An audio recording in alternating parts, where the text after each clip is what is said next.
esse negócio da universidade foi um período que o Edgar Allan Poe passou, né, na universidade. Ele tinha dificuldade financeira, apesar de o pai adotivo dele ter condição financeira de bancar e tal.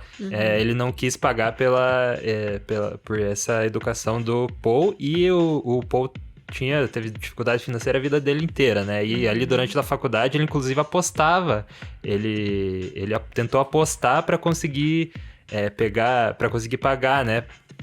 Pela universidade e tal, e pela moradia, e ele perdeu tudo. Então vamos dizer que ele nasceu em 19 de janeiro de 1809, no comecinho do século XIX.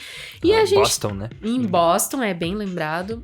E só que acontece, a mãe dele, como sempre, aquela doença que tirou a vida de tanta gente no século XIX, tuberculose. A mãe dele morre quando ele tem 3 anos, né? O pai dele...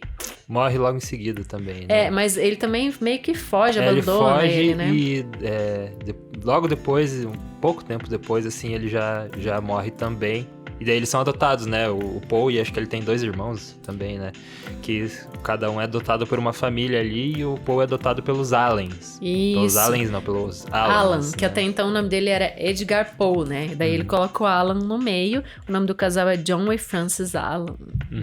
Merchant, ele é esse pai aí, adotivo dele era um mercante e tinha certa riqueza herdada da família, né? É isso que oportunizou que ele estudasse na Europa. E ele escreveu muitas poesias e contos, enfim, foi despontando e se descobrindo na própria literatura. A gente viu que ele, de fato, foi o experimentador de gêneros, né? Sim. Foi o cara que talvez mais escreveu de forma tão diferente, né? Experimentando o terror, o horror, o fantástico, que às vezes caminham tão perto, né, Lucas? E o policial. Então, eu quero falar disso. Ele criou o Auguste Dupin, né, que é um detetive muito importante. Ele cria essa coisa do leitor também ser o próprio detetive, né? De dedução que a gente vê ali feito com maestria pelo Arthur Conan Doyle. Só que veio bem depois, né? O Doyle acho que foi uns 50 anos depois que veio com o Sherlock Holmes. Ele cria esse estilo detetive literário. Então, as primeiras histórias foi Os Assassinatos da Rua Morgue e Mistério de Mary Roget. Uma das coisas que o Poe é muito... que é uma das partes mais altas, assim, da literatura dele, né? Eu acho que é o uso das palavras, né? Então ele não tem nenhuma palavra que não precisa estar ali. Todas as palavras são colocadas nos seus lugares especificamente. Então essa atenção para esse jogo de palavras que ele tem, e também para a fonética, né? É uma das coisas mais legais do texto dele. Inclusive, acho que uma das coisas que faz o texto dele ser tão difícil de ser traduzido, né? A gente tem traduções muito boas do Fernando Pessoa, inclusive, né? Que traduziu o Corvo. Então, mas ele tem esse jogo de palavras que é muito único, é muito difícil você transpor até para outras linguagens, porque, né? Ele fazia esse mapa de palavras, assim, e cada coisa se encaixava no seu lugar. Histórias profundas e muito bem amarradas. Inclusive, né? Nesse conto, se você, né, ouvir ali, várias frases, né, na verdade, soam como música, assim. Elas se costuram e as palavras vão, né, dando esse andamento. Tem ritmo, né, que é muito legal. Lindo demais. E eram palavras de uma mente perturbada, né, porque não foi nada fácil a vida dele. E agora a gente conta, então, o desfecho da vida dele, né. Então, você não vai falar que a gente fez o Poço e o Pêndulo dele também? É verdade. O Poço e o Fale Pêndulo. Aí. O Poço e o Pêndulo também é aterrorizante. Mas nessa não tem o duplo, né? Não tem o duplo, mas é um dos contos que a gente fez dele que também é muito legal. Esse é mais de terror e horror, né? Pra citar ali todas as experimentações dele. Então ali, é legal falar que ele se casou com uma prima chamada Virginia. Ele se casou clandestinamente, né? Quando ela tinha 13 anos. Era muito comum casar com prima nessa época. Era muito comum, mas ainda acho que era um troço meio estranho. Mas depois eles meio que oficializaram, assim, casaram de verdade, né? Ele e a Virginia. Ele tinha 27 e ela 13. Mas ela com 24 morreu de tuberculose também, né? Como a mãe, né? Como a mãe A mãe dele. também morreu com 24 anos. A mãe dele se chamava Eliza Poe. Então, em 1848, então ali um ano antes dele morrer, ele foi visto vagando por 4 dias com a roupa de um estranho, né? Por 4 dias não. Ele foi visto vagando pelas ruas com a roupa de um estranho. Viagem para Nova York e desapareceu por um tempo, e daí viram ele, né?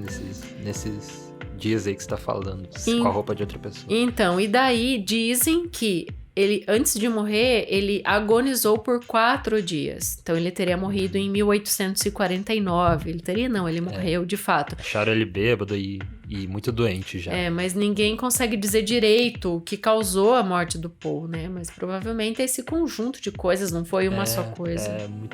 Porque é muito viciado, né? E deve ter dado essa saída, assim, meio que sozinho. Ele tinha pouquíssimos amigos, né? Não era um cara de se fazer amigos e deve ter acontecido isso. Inclusive, outro fato curioso sobre a biografia dele é que foi o próprio arqui-inimigo dele, digamos assim, que escreveu o obituário dele. Então, sim. Saiu publicado no dia 7 de setembro de 1849. Dia do seu aniversário, inclusive. Dizendo que ele morreu há uns 3 dias atrás. Né? E falando, né, se você procurar o obituário lá, você vai encontrar, né, a notinha original, daí fala que ele não tinha muitos amigos e tal, e inclusive tem algumas... não sei se é mito ou não é, mas dizem que tinha 7 pessoas, assim, no enterro dele. Tinha pouquíssima gente. E depois o corpo dele foi enterrado, né? Atrás dessa igreja de Baltimore. Que foi enterrado lá atrás numa tumba sem identificação. Nossa. Numa lápide sem identificação. E, né, com o crescimento da literatura dele cada vez mais... Eles colocaram uma pedra, né, uma lápide, que também tá até hoje lá com um corvinho, assim, escrito a frase do corvo, Nevermore e tal. E depois fizeram um monumento na frente da igreja, assim, de Baltimore, bem, bem grande, onde daí foi transportado lá na frente da igreja, Edgar Allan Poe, e pessoas do mundo inteiro vêm para conhecer, né? Nossa, a literatura dele perdura o mundo inteiro, ela percorre mesmo tudo. E aquele retrato tão famoso que todo mundo conhece, aqueles olhos entristecidos do Poe, você tem até uma camiseta com esse retrato. Sim. Não usou hoje para a gravação. Acho que eu usei na outra vez que a gente fez. É verdade. Ele é um retrato de 1848, um ano antes da morte dele. Nossa. Então eu acho que esse retrato dá muito dica do que foi mesmo a causa-mortes dele, né? Esse olhar, assim, distante, entristecido, né? Uma coisa assim... muito sofrido. Eu já passei por tanta coisa. Sim, verdade. Voltando ali um pouco, né, antes da morte dele, ele ficou muito conhecido não, ele vivia de crítica literária, né? Ele fazia muita crítica literária, inclusive chamavam ele do cara The Tomahawk Man, algo assim. Tomahawk é aquela machadinha lá, né, indígena, porque ele era muito crítico, assim, severo da literatura. Será que mais que o teu filho Gautier? Eu acho que ele era bem mais. Por ter que o francês também não era fácil, né? Toda essa depressão. E daí ele ficou conhecido principalmente por isso, e depois pelo Corvo. Quando ele fez o Corvo, que foi bem lá na frente na carreira dele, as pessoas dizem que os jovens saíam na rua e viam ele e falava a frase do Corvo, nunca mais pra ele. Então ele ficou muito famoso quando ele lançou o Corvo, mas isso não se sustentou, né? A gente vê que ele, apesar de ser muito talentoso, né, e ter essa escrita única dele, era uma pessoa muito perturbada, que não conseguia administrar isso direito, né, que passou por muita coisa na vida, e eu imagino como era difícil você conseguir, né, administrar essa carreira, apesar de toda a genialidade dele. Eu atribuo isso à estrutura familiar mesmo, sabia? Eu amo ser mãe, né? Eu sou uma defensora da família e acho, assim, que você crescer com pai e mãe que te sustente, que te ampare, faz toda uma diferença pra tua vida. Ou ao menos você conseguir, né, de certa forma, não diria corrigir, mas entender isso, se você não teve essa presença, né? Tentar entender isso ao longo da sua vida pra você ter uma convivência melhor, né? E reconfigurar essas crenças, né? Que a gente às vezes guarda umas coisas assim que não sabe de onde veio. Mas enfim, muita coisa ainda que a gente poderia falar. Eu gostaria até de abrir algo um pouco mais sobre o próprio Corvo, né?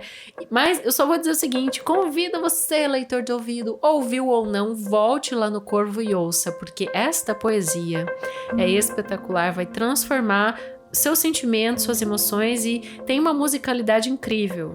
A tradução do Fernando Pessoa, inclusive, que só por isso vale muito a pena, e também você vê como o Fernando Pessoa transpôs, né, o Edgar Allan Poe de forma tão pura, Genial. né? Você tá lendo ali Edgar Allan Poe diretamente, parece, né? Então foi um trabalho de tradução muito bonito que ele fez. Lindo demais.